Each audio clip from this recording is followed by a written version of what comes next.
नमस्कार सभी साथियों को स्वागत करता हूं सभी का इस YouTube चैनल पर जिसका नाम है स्टडी विद PN लोधा। साथियों, हिंदी व्याकरण और शिक्षण विधियों का पेपर नंबर 50 आपको देखने को मिल रहा है यहाँ पर। तो हिंदी व्याकरण से और शिक्षण विधियों से संबंधित 30 बेहद ही महत्वपूर्ण वस्तुनिष्ठ प्रश्न आप इस वीडियो के माध्यम से हल करने वाले हो। ये पेपर जो है ये रीट एग्ज़ाम 2022 पात्रता परीक्षा के लिए लेवल 2 और लेवल 1 हेतु, साथ ही थर्ड ग्रेड मुख्य पेपर लेवल 2 और लेवल 1 हेतु और सेकंड ग्रेड और फर्स्ट ग्रेड की भर्ती के लिए भी उपयोगी होगा। तो चलिए शुरू करते हैं आज के इस वीडियो को। पहला प्रश्न देखेंगे। पूरे 30 प्रश्न देख के जाना साथियों। 50 वीडियो आप कंप्लीट होते हैं, अभी आपके 50 वीडियो आना और बाकी है अभी हिंदी के और हिंदी व्याकरण और शिक्षण विधियों के। तो चलिए पहला प्रश्न देखेंगे। आपके पहला प्रश्न है, भाषाई कौशल का लिखित अभिव्यक्ति रूप है सुनना, पढ़ना, उच्चारित करना और लिखना। तो देखो, लिखित अभिव्यक्ति रूप का मतलब जिसमें हम लिख कर के अभिव्यक्त करते हैं साथियों। तो लिख कर के अभिव्यक्त वाला विकल्प कौन सा है? लिखना। चौथा विकल्प आपके प्रश्न 1 में सही है। सुनना, पढ़ना, उच्चारित करना, इन तीनों में लिखना नहीं हो रहा है, इसलिए ये आपके आंसर नहीं होंगे। तो पहले प्रश्न में फोर्थ विकल्प सही है। नेक्स्ट प्रश्न नंबर 2 पे आते हैं। हर्बर्ट उपागम के पद है 3, 5, 8 और 9। तो हर्बर्ट उपागम के पदों की संख्या आपसे प्रश्न संख्या 2 में पूछी जा रही है। कौन सा विकल्प सही है साथियों? तो चलिए देख लेते हैं इसका सही आंसर क्या है। हर्बर्ट की पंचपदी, नाम तो सुना होगा। हर्बर्ट की पंचपदी में कितने पद बताए गए हैं? 5 पद बताए गए हैं। दूसरा विकल्प आपके दूसरे प्रश्न में सही है। नेक्स्ट प्रश्न संख्या 3 की ओर बढ़ते हैं। तीसरा प्रश्न है आपके, गद्य शिक्षण में शब्दार्थ स्पष्ट करने की विधि है। प्रश्नोत्तर विधि है, व्यास विधि है, उद्बोधन विधि है और खंडान्वय विधि है। तो गद्य शिक्षण की बात की जा रही है साथियों। गद्य शिक्षण में शब्दार्थ को स्पष्ट करने की विधि कौन सी है? भाई, यहाँ पर उद्बोधन विधि का प्रयोग किया जाता है गद्य शिक्षण में शब्दार्थ को स्पष्ट करने के लिए। थर्ड विकल्प आपके तीसरे प्रश्न में सही रहेगा। नेक्स्ट प्रश्न संख्या 4 की ओर बढ़ते हैं। चलिए चौथा प्रश्न देखेंगे। आपके प्रश्न नंबर 4 है, कौन से शब्द में प्रत्यय नहीं है? धार्मिक, नाचती, शारीरिक और गर्जना। साथियों, अगर हम देखें तो यहाँ पर जो प्रत्यय युक्त शब्द नहीं है, धार्मिक शब्द को देखते हैं तो धार्मिक शब्द का निर्माण किससे हुआ है? धर्म प्लस इक से शब्द क्या बनता है? धार्मिक। तो इसमें इक प्रत्यय लगा हुआ है, तो इसमें तो प्रत्यय है। शारीरिक में शरीर प्लस इक से शारीरिक शब्द बना है, तो इसमें भी इक प्रत्यय है। यहाँ पर ई की मात्रा में थोड़ी टाइपिंग मिस्टेक हुई है। गर्जना और नाचती, तो साथियों नाचती में नाच मूल शब्द है और ती प्रत्यय है, अर्थात इसमें भी प्रत्यय लगा हुआ है। तो फिर कौन सा विकल्प आपके सही रहेगा? विकल्प नंबर 4। गर्जना शब्द मूल शब्द है, इसमें किसी भी प्रत्यय का प्रयोग नहीं हुआ है, इसलिए चौथे प्रश्न में आपके चौथा ही विकल्प सही रहेगा। नेक्स्ट प्रश्न संख्या 5 की ओर बढ़ते हैं। पांचवा प्रश्न है आपके, आकांक्षा शब्द का बहुवचन क्या होगा? आकांक्षाएं, आकांक्षा का आकांक्षा ही रहेगा। आकांक्षों और इनमें से कोई भी नहीं, तो वापिस कोई नहीं को हम हटा देते हैं। साथियों, आकांक्षा का बहुवचन आकांक्षा ही नहीं रहेगा साथियों, ये तो गलत है। अब आपके सामने पहला और तीसरा विकल्प देख लेते हैं कि भाई इनमें से कौन सा सही रहेगा। तो आकांक्षा का आकांक्षों बहुवचन नहीं होता है, बल्कि आकांक्षाएं बहुवचन होता है। विकल्प 1 आपके प्रश्न संख्या 5 का सही उत्तर है। नेक्स्ट प्रश्न नंबर 6 की ओर बढ़ेंगे। तो छठा प्रश्न है, पारसी लोगों में मांस को अभक्ष्य माना जाता है। उक्त वाक्य में क्रिया का पूर्ण भूतकाल रूप होगा। माना जाता था, माना जाता होगा, माना जाता रहा होगा और माना। तो देखो, क्रिया का यहाँ पर भूतकाल रूप आपको देखना है और वो भी पूर्ण भूतकाल। पूर्ण भूतकाल मतलब जिसमें क्रिया को पूर्ण हुए बहुत समय बीत चुका है, उसको पूर्ण भूतकाल कहा जाता है।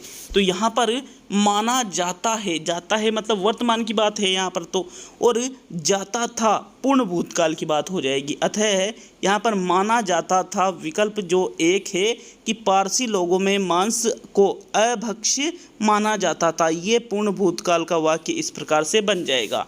इसलिए विकल्प एक आपके छठे प्रश्न में सही है। नेक्स्ट प्रश्न नंबर 7 पे आते हैं।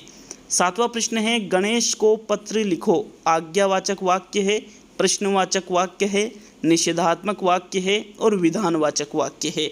यहाँ पर ये जो 4 ऑप्शन दे रखे हैं, ये किसके आधार पर वाक्य के प्रकार है? तो ये अर्थ के आधार पर वाक्य के प्रकार यहाँ पर दे रखे हैं, और अर्थ के आधार पर वाक्य के 8 प्रकार होते हैं। कितने प्रकार होते हैं? 8 प्रकार होते हैं। उसी में से यहाँ पर एक प्रकार है, तो उसका आपको चुनाव करना है कि जो ये वाक्य लिखा हुआ है ये किसके अंतर्गत आएगा साथियों। तो गणेश को पत्र लिखो, लिखो मतलब यहाँ पर आदेश दिया जा रहा है। जहाँ पर जिस वाक्य में आदेशात्मकता का भाव हो या आज्ञा का भाव हो, तो वहाँ पर आज्ञावाचक वाक्य होता है। तो 7वें प्रश्न में आपके कौन सा विकल्प सही है? विकल्प 1 सही रहेगा। इस प्रश्न में आपके प्रथम विकल्प सही है, आज्ञावाचक। नेक्स्ट प्रश्न संख्या 8 की ओर बढ़ेंगे, तो आपके 8वां प्रश्न देख लेते हैं साथियों। प्रश्न संख्या 8 है, सिंहावलोकन करना नज़र का फेर लेना होता है। नज़र फेर लेना होता है, आगे बढ़ते हुए पीछे की बातों पर नज़र डालना होता है और गंभीर दृष्टि से देखना होता है। तो साथियों, एक तो होता है सिंहावलोकन और एक और होता है विहंगावलोकन। विहंगावलोकन में क्या होता है कि रेखांकित करते करते एक एक शब्द को रेखांकित, जो जो इम्पोर्टेंट चीज़ें होती है उनको रेखांकित करते हुए हम आगे बढ़ते हैं, जबकि सिंहावलोकन में तीव्र गति से आगे बढ़ते हैं साथियों। आगे बढ़ते हुए पीछे की बातों पर नज़र डालते जाते हैं। तो विकल्प नंबर जो 3 है प्रश्न संख्या 8 का सही उत्तर है। नेक्स्ट 9वां प्रश्न देखेंगे। आपके प्रश्न नंबर 9 है, निम्नलिखित में से एक लोकोक्ति है, उसका चयन कीजिए। कठपुतली होना, आँख चुराना, आस्तीन का सांप होना और एक पंथ 2 काज। तो 4 विकल्प है, इसमें से एक तो लोकोक्ति है और 3 क्या है साथियों? 3 है इसमें मुहावरे। अब आपको लोकोक्ति का चयन करना है कि भाई लोकोक्ति कौन सी है। तो ये जो कठपुतली होना जो है ये एक मुहावरा है। इसका अर्थ क्या होता है? दूसरों के इशारों पर नाचना। आँख चुराना ये भी एक मुहावरा है। आस्तीन का सांप होना ये भी एक मुहावरा है। लेकिन एक पंथ 2 काज साथियों, एक पंथ 2 काज कोई मुहावरा नहीं है, बल्कि ये क्या है? एक लोकोक्ति है। तो चौथा विकल्प आपके प्रश्न 9 में सही है। नेक्स्ट ये प्रश्न संख्या 10 की ओर बढ़ेंगे। 10वां प्रश्न है आपके, निम्न में से सही कथन को पहचानिए। सही कथन का आपको चुनाव करना है। तो पहला कथन है, मौन वाचन में देखो और कहो विधि का प्रयोग होता है। दूसरा, गहन अध्ययन पाठ के 5 सोपान होते हैं। तीसरा, व्याकरण शिक्षण की सबसे उत्तम विधि प्रयोग विधि है। और चौथा, व्याकरण शिक्षण की सबसे उत्तम विधि सूत्र विधि है। तो देखो, सही कथन को आपको पहचानना है साथियों। यहाँ पर जो चौथा विकल्प दे रखा है कि व्याकरण शिक्षण की सबसे उत्तम विधि सूत्र विधि है, तो ये गलत है। क्यों? क्योंकि व्याकरण शिक्षण विधि की सबसे उत्तम विधि कौन सी विधि मानी जाती है साथियों? यहाँ पर प्रयोग विधि, जिसको हम आगमन विधि के नाम से भी जानते हैं, क्योंकि आगमन विधि का एक प्रकार है। तो मतलब ये कथन सही है। तो यहाँ पर जो चौथा कथन तो गलत है। पहला कथन भी गलत है, क्योंकि मौन वाचन में आप कहते नहीं हो। देखो और कहो विधि का प्रयोग मौन वाचन में नहीं, सस्वर वाचन में होता है। गहन अध्ययन पाठ के 5 सोपान नहीं होते हैं। इसका तीसरा विकल्प सही रहेगा आपके प्रश्न नंबर 10 में। तो चलिए आगे बढ़ेंगे प्रश्न नंबर 11 की ओर। 11वां प्रश्न देखेंगे। प्रश्न नंबर 11, किस विधि में बालक आँख, हाथ और कान तीनों का प्रयोग करता है? मॉन्टेसरी विधि में, पेस्टोलॉजी विधि में, जेकार्ट विधि में और इनमें से कोई भी नहीं। तो वापिस इनमें से कोई नहीं वाला विकल्प है, जिसको हम हटा देते हैं। साथियों, जेकार्ट विधि स्वयं संशोधन विधि होती है, जिसमें बालक अशुद्धियों को स्वयं सुधारता है। पेस्टोलॉजी विधि में भी बालक आँख, हाथ और कान का प्रयोग नहीं करता है, बल्कि जो मॉन्टेसरी विधि है, जो ज्ञानेंद्रियों पर आधारित है साथियों, ज्ञानेंद्रियों पर आधारित इस विधि में बालक आँख का, हाथ का और कान का प्रयोग करता है, क्योंकि ये तीनों भी क्या है, ज्ञानेंद्रियाँ हैं। तो विकल्प 1 आपके प्रश्न नंबर 11 में सही है। नेक्स्ट प्रश्न नंबर 12 की ओर बढ़ते हैं। 12वां प्रश्न है, छात्रों का श्रुतलेख लिखाने की उपयोगिता है। हस्तलेख में सुधार के लिए, कक्षा नियंत्रण के लिए, वर्तनी की अशुद्धियों में सुधार के लिए और लिखित कार्य को पूरा करने के लिए। तो देखो, श्रुतलेख में सुनकर के छात्र लिखते हैं। बोलता कौन है? अध्यापक बोलता है और छात्र सुनते हैं। सुनकर के उस चीज़ को छात्र क्या करते हैं? लिखते हैं साथियों। अब यहाँ पर कक्षा नियंत्रण के लिए श्रुतलेख होता है क्या? जी नहीं, ये आपका आंसर नहीं है। हस्तलेख में सुधार के लिए ऐसा नहीं है साथियों, बल्कि वर्तनी की जो अशुद्धियाँ छात्र करते हैं, उन अशुद्धियों में सुधार करने के लिए, उन अशुद्धियों को दूर करने के लिए श्रुतलेख करवाया जाता है। अतः छात्रों का श्रुतलेख लिखाने की उपयोगिता क्या रहेगी? वर्तनी की अशुद्धियों में सुधार के लिए। तो विकल्प नंबर आपका 3 सही है प्रश्न नंबर 12 में। नेक्स्ट प्रश्न संख्या 13 की ओर बढ़ेंगे साथियों। आपके 13वां प्रश्न देख लेते हैं। प्रश्न नंबर 13 है, भाषा दक्षता कौशल का विकास किया जा सकता है। शुद्ध उच्चारण के माध्यम से कर सकते हो, लिपि व वर्तनी का सही ज्ञान कराकर कर सकते हो, शब्द रचना का ज्ञान करवा कर सकते हो और उक्त सभी प्रकार से कर सकते हो। तो आपको भाषा दक्षता कौशल का क्या करना है? विकास करना है साथियों। शुद्ध उच्चारण भी आपका होना चाहिए, बालकों को लिपि का, वर्तनी का सही ज्ञान भी होना चाहिए, शब्द रचना का ज्ञान भी बालकों को करवाया जाना चाहिए। अतः उक्त सभी प्रकार से आप भाषा दक्षता कौशल का विकास कर सकते हो। तो विकल्प 4 आपके प्रश्न नंबर 13 का सही उत्तर है। नेक्स्ट प्रश्न संख्या 14 की ओर बढ़ेंगे। तो चलिए 14वां प्रश्न देख लेंगे। आपके प्रश्न नंबर 14, निरंतर मौन वाचन से कौन सा दोष आ जाता है? वर्तनी दोष, उच्चारण संबंधी दोष, सीखने में मंदता और लेखन संबंधी गलतियाँ। देखो, निरंतर मतलब लगातार यदि हम मौन वाचन करते हैं तो मौन वाचन में उच्चारण नहीं किया जाता है साथियों, बोला नहीं जाता है, ठीक है, आवाज़ नहीं निकाली जाती है। इससे हमारे सामने क्या प्रॉब्लम आती है? उच्चारण संबंधी दोष उत्पन्न हो जाते हैं। अतः यदि निरंतर मौन वाचन किया जाएगा तो लेखन संबंधी गलतियाँ, सीखने में मंदता, वर्तनी दोष नहीं आएगा, बल्कि उच्चारण संबंधी दोष आ जाएगा। विकल्प 2 आपके 14वें प्रश्न में सही है। नेक्स्ट ये प्रश्न संख्या 15 की ओर बढ़ते हैं। तो 15वां प्रश्न है, लिखित कार्य से तात्पर्य है कक्षा कार्य, गृह कार्य, कक्षा कार्य और गृह कार्य दोनों और इनमें से कोई भी नहीं। तो देखो, लिखित कार्य का जो अर्थ होता है, कक्षा कार्य भी लिखित कार्य, क्योंकि कक्षा में भी लिख करके कार्य किया जाता है और गृह कार्य भी लिख करके किया जाता है। अतः यहाँ पर कक्षा कार्य और गृह कार्य दोनों ही लिखित कार्य के अंतर्गत आ जाएंगे। तो विकल्प नंबर आपका 3 प्रश्न संख्या 15 का सही उत्तर है। नेक्स्ट आगे बढ़ेंगे प्रश्न संख्या 16 की ओर। साथियों 16वां प्रश्न है आपके, वस्तुनिष्ठ प्रश्नों की उपयोगिता का प्रमुख कारण है रटाई से मुक्ति मिलती है, पाठ्यक्रम व्याप्ति, निष्पक्ष मूल्यांकन और छात्रों का हित। तो देखो, ऑब्जेक्टिव टाइप के जो प्रश्न होते हैं इससे रटाई से भी मुक्ति मिलती है, पाठ्यक्रम व्याप्ति भी इसमें होती है, निष्पक्ष मूल्यांकन भी होता है और छात्रों का हित कहीं ना कहीं इससे ज़्यादा होता है। तो यहाँ अब आपको क्या करना है? चारों ही विकल्प यदि सही है तो फिर क्या करोगे आप? फिर हमको सर्वश्रेष्ठ विकल्प का चुनाव करना पड़ता है। तो जो ऑब्जेक्टिव टाइप के जो क्वेश्चन होते हैं साथियों, इसमें सबसे इसकी उपयोगिता का सबसे जो प्रमुख कारण होता है वो माना गया है निष्पक्ष मूल्यांकन, पक्षपात रहित मूल्यांकन, कि इस प्रकार का जो मूल्यांकन होता है उसमें पक्षपात नहीं किया जाता है। तो इसलिए 3rd विकल्प प्रश्न नंबर 16 का सही उत्तर रहेगा। नेक्स्ट प्रश्न नंबर 17 को देख लेते हैं। तो आपके प्रश्न नंबर 17 है, ये देखिए 17वें प्रश्न को, अध्यापक शिक्षण प्रक्रिया के दौरान सतत व सुनियोजित आकलन नियमित प्रगति रिपोर्ट।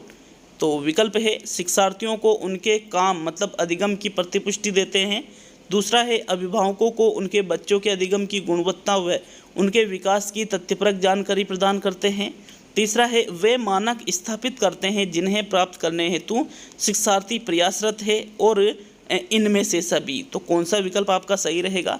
जो अध्यापक शिक्षण प्रक्रिया होती है तो उसमें अध्यापक क्या करते हैं, CCE जो होता है साथियों, जो CC सतत व नियोजित आकलन होता है, इसकी जो नियमित प्रगति रिपोर्ट होती है, इससे क्या प्रॉफिट मिलता है?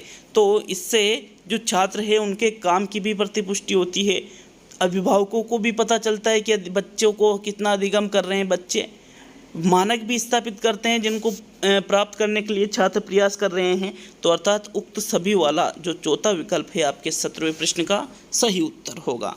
नेक्स्ट आगे बढ़ेंगे प्रश्न संख्या 18 की ओर। तो आपके 18वां प्रश्न साथियों, 18वां प्रश्न है, छात्रों को कलम ठीक ढंग से पकड़ना सिखाना है, इससे उनकी किन अशुद्धियों को दूर किया जा सकता है? वाचन संबंधी अशुद्धियों को, व्याकरण संबंधी अशुद्धियों को, लेखन संबंधी अशुद्धियों को और अक्षर विन्यास संबंधी अशुद्धियों को। तो छात्रों को क्या करना है? कलम ठीक ढंग से पकड़ना सिखाना है। तो ठीक ढंग से पकड़ेंगे तो लिखेंगे अच्छा, तो लिखेंगे तो इसमें वाचन संबंधी दोष थोड़ी दूर हो रहा है साथियों, बल्कि लेखन संबंधी दोष इससे दूर हो रहा है। विकल्प नंबर आपका 3 18वें प्रश्न का सही उत्तर है। नेक्स्ट प्रश्न संख्या 19 की ओर बढ़ते हैं। चलिए 19वां प्रश्न देखेंगे। अर्वाचीन पद का सही विलोम कौन सा है? प्राचीन, पुराना, ये दोनों और इनमें से कोई नहीं। तो इनमें से कोई नहीं को हम वापस यहाँ से विकल्प में से हटा देते हैं। साथियों, अर्वाचीन का पुराना विलोम नहीं होता है, बल्कि अर्वाचीन का विलोम होता है प्राचीन। क्या होता है? प्राचीन होता है। विकल्प 1 आपके 19वें प्रश्न का सही उत्तर है। नेक्स्ट प्रश्न संख्या 20 की ओर बढ़ेंगे। 20वां प्रश्न है, पौराणिक शब्द में प्रत्यय है इक, अणिक, क और इनमें से सभी। तो पौराणिक शब्द का निर्माण किससे हुआ है? पुराण शब्द में इक प्रत्यय लगाने से शब्द बना है पौराणिक। अर्थात इसमें कौन सा प्रत्यय लगा हुआ है? एक प्रत्यय लगा हुआ है साथियों। तो विकल्प नंबर आपका जो 1 है प्रश्न संख्या 20 का सही उत्तर है। नेक्स्ट आगे बढ़ेंगे प्रश्न नंबर 21 की ओर। देखो, क्वालिटी वाले प्रश्न आपको रेगुलर 100 टेस्टों में देखने को मिलेंगे। अभी आपके ये 50वां टेस्ट है, 50 टेस्ट और आना बाकी है। साइकोलॉजी के भी साथियों आपके यहाँ पर 60 टेस्ट हो चुके हैं। तो बात को समझिए, रेगुलरिटी अगर रखोगे तो फ़ायदा 100% मिलेगा, इस बात की तो मैं गारंटी देता हूँ। तो चलिए 21वां प्रश्न देख लेंगे साथियों। प्रश्न नंबर 21 है, प्रवासी शब्द का सही अर्थ है परदेश में रहने वाला, अपने देश में रहने वाला, कभी कभी विदेश में जाने वाला और कभी भी कहीं भी स्थायी वास न करने वाला। तो देखो, प्रवासी जो शब्द है इसका अर्थ क्या रहेगा साथियों? देखो, अपने देश में रहने वाले को प्रवासी नहीं कहेंगे, ना ही कभी कभी विदेश जाने वाले को प्रवासी कहेंगे। पहला विकल्प या चौथा विकल्प। तो साथियों, प्रश्न नंबर 21 में आपके कौन सा विकल्प सही है? विकल्प नंबर 1, प्रदेश में रहने वाला क्या कहलाएगा? प्रवासी। फर्स्ट विकल्प आपके 21 में सही है। नेक्स्ट प्रश्न नंबर 22 को देखेंगे। तो 22वां प्रश्न है, उस भोज में मोहन सम्मानित अतिथि है, इस वाक्य को पूर्ण काल में निम्न में से किस प्रकार लिखा जा सकता है? पूर्ण भूतकाल में किस प्रकार से लिखा जा सकता है साथियों? यहाँ पर ये जो पूर्ण भूतकाल है ये अधूरा शब्द टाइप हुआ है, टाइपिंग मिस्टेक में कभी कभी ऐसा हो जाता है। तो देखो, उस भोज में मोहन सम्मानित अतिथि थे, इस भोज में मोहन सम्मानित अतिथि होंगे, उस भोज में मोहन सम्मानित अतिथि के रूप में शामिल हुए और उस भोज में मोहन सम्मानित अतिथि के रूप में शामिल होंगे। तो देखो, पूर्ण भूतकाल, जहाँ पर क्रिया भूतकाल में पूर्ण हुए कई समय बीत चुका है, तो साथियों अतिथि है की जगह क्या हो जाएगा? अतिथि थे। उस भोज में मोहन सम्मानित अतिथि थे, ये वाक्य किसका उदाहरण है? पूर्ण भूतकाल का ये उदाहरण है। विकल्प 1 आपके 22 का सही उत्तर है। नेक्स्ट आगे बढ़ेंगे प्रश्न नंबर 23 की ओर। तो 23वां प्रश्न है, साध्य पद के लिए विलोम शब्द है असाध्य, दुर्साध्य, ये दोनों और कोई नहीं। तो एक शब्द है साध्य, जिसको साधा जा सकता है, ठीक है। उस शब्द के लिए अगर हम विलोम शब्द देखें तो इसका विलोम बनेगा साथियों असाध्य। क्या बनेगा? असाध्य। दुर्साध्य नहीं होगा बल्कि असाध्य होगा। 23वें प्रश्न में आपके प्रथम विकल्प सही रहेगा।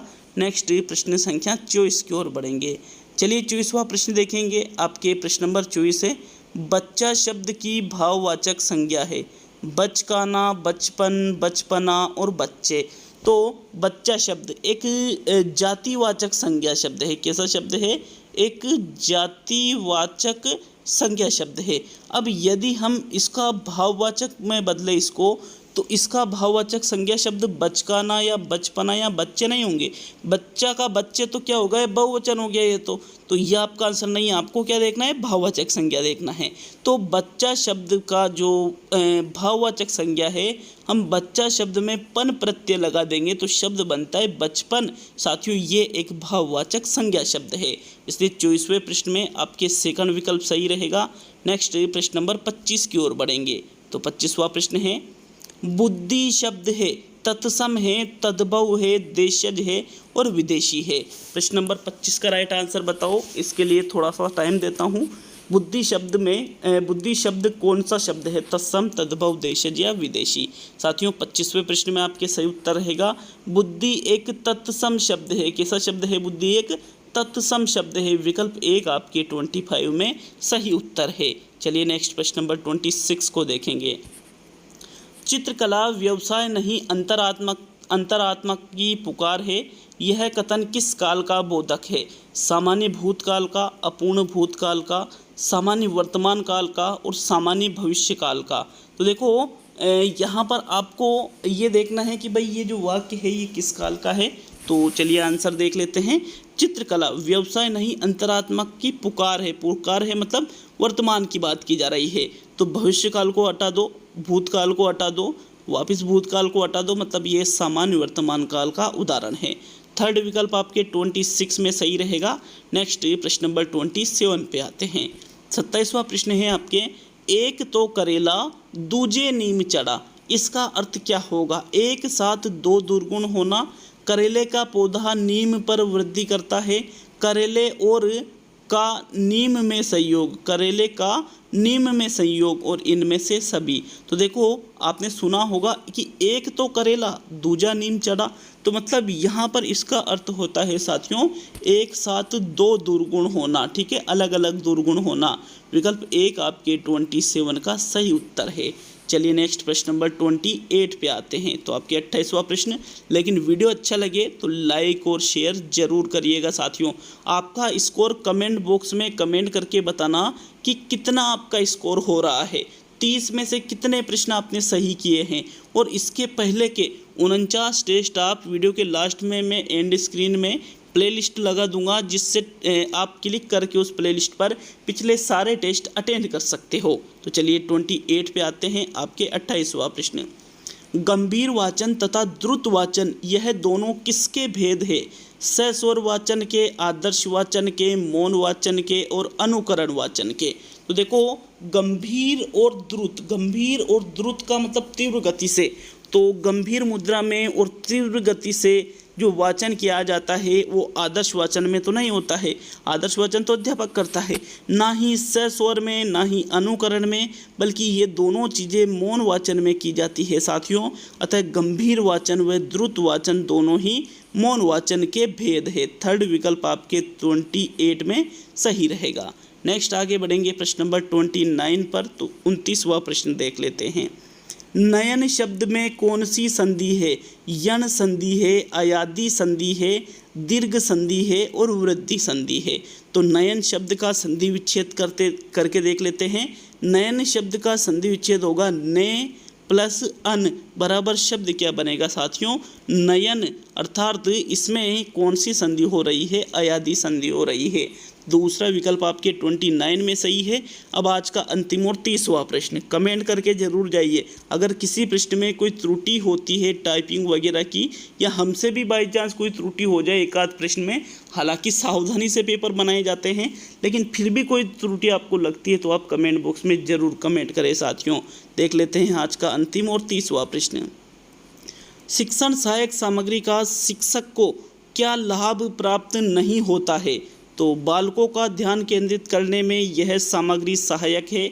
दूसरा है बालक चलचित्रों को देखते हैं तो शिक्षक को पढ़ाना नहीं पड़ता है। तीसरा है इन उपकरणों की सहायता से शिक्षक अधिक संख्या के छात्रों की शंकाओं का समाधान एक साथ कर सकता है।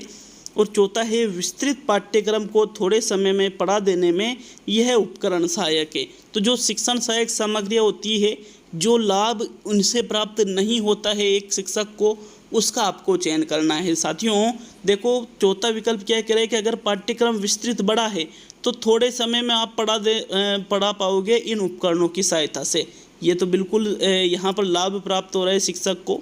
तीसरा कह रहा है कि इन उपकरणों की सहायता से शिक्षक अधिक संख्या के छात्रों की शंकाओं का समाधान एक साथ कर सकता है। ये भी सही है, लेकिन दूसरा विकल्प कह रहा है कि बालक चलचित्रों को देखते हैं तो शिक्षक को पढ़ाना नहीं पड़ता। ऐसा नहीं है कि दृश्य श्रव्य सामग्रियाँ वगैरह ये अगर आप बालकों के सामने प्रस्तुत कर दोगे तो आपको पढ़ाना ही नहीं पड़ेगा, ये कोई लाभ थोड़ी है। इसलिए दूसरा विकल्प जो है 30वें प्रश्न का सही उत्तर है। तो ये आपके 50वां टेस्ट पूरा हो चुका है। यहाँ पर जो ये एंड स्क्रीन दिख रही है ना, इस पर टच करके पिछले सारे टेस्ट अटेंड कर सकते हो। मिलते हैं अगले वीडियो में। बहुत बहुत धन्यवाद वीडियो को पूरा देखने के लिए।